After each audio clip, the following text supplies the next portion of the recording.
Hi guys, it's Ming Ning. Welcome to my channel, Home with Mrs. Heil.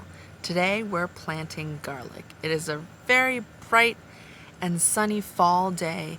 We're gonna try to get this garlic into the ground. Garlic is super easy, very pest resistant.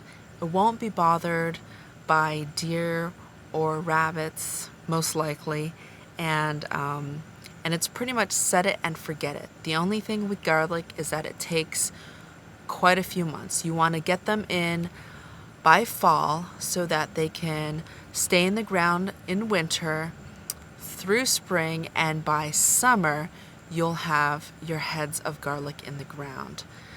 If you guys saw my quick tips video, I simply purchased this garlic from an organic farmer at the farmer's market.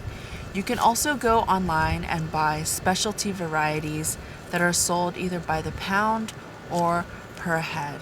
But this was only $1 and has multiple cloves. All right, so all you have to do is know the difference between the top and the bottom. The bottom is where the roots grow, and the top is where the sprout is going to shoot up. So you take it apart,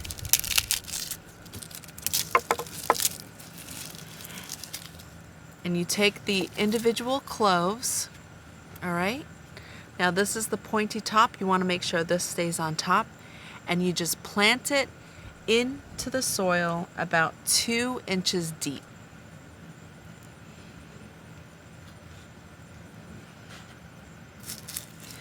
I'm going to plant them about 6 inches apart.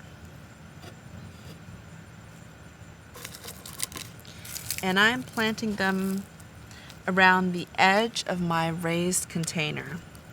Because they're in the ground for so long, I want to be able to have room to plant other things around them.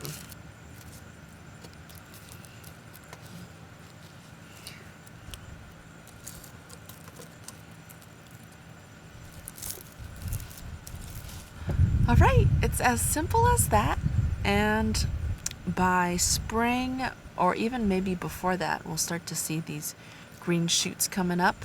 We just let them be, and when they start turning brown and yellowish and dried out, by mid to late summer, they are ready to be dug up. Happy gardening!